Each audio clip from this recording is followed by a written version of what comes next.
বাস আমার সবটা ভাজা হয়ে গেছে। এখানে প্লেটের মধ্যে আমি রেডি করে নিয়ে। আসসালামু আলাইকুম। আজকে আমি বানাবো মিষ্টি কুমড়ার পকোড়া। বানানোর জন্য আমি মিষ্টি কুমড়াটা এইভাবে বানিয়ে নিয়েছি। এইভাবে বানিয়ে ধুয়ে নিয়ে পরিষ্কার করে জল দিয়ে ধুয়ে নিয়েছি। আর এখানে আমি একটা প্লেটের মধ্যে নিয়েছি আমি বেসন। এটা বেসন নিয়েছি। এইবার এটাকে একটা ব্যাটার বানাবো, যার জন্য আমি এখানে দিব একটু চালের গুঁড়া, 2 চামচ মতো চালের গুঁড়া দিলাম।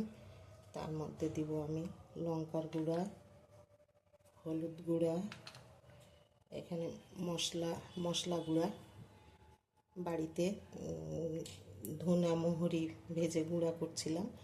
আর এখানে দিচ্ছি আমি এটা হচ্ছে বেকিং সোডা। এবার আমি এটার মধ্যে দিব আবার লবণটা দিতে ভুলে গেছিলাম। এবার এটাকে আমি মিক্সার করে নিয়ে ঠান্ডা জল দিয়ে এটাকে একটা ব্যাটার বানাবো।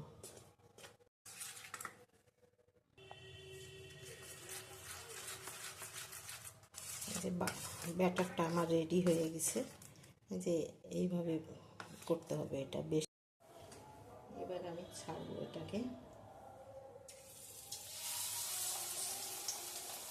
একসঙ্গে দুইটা দিয়ে দিই।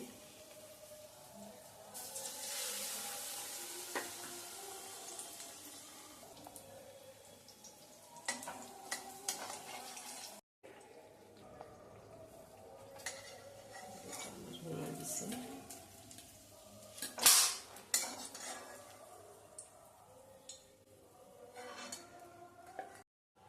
এই যে আমার ভাজা হয়ে গেছে, সমস্তটা তুলে নিয়েছি। কত সুন্দর হয়েছে। এবার আমি একটা ভেঙে দেখাচ্ছি। এই যে ভিতরে দেখছেন মিষ্টি কুমড়োটা গলে গেছে।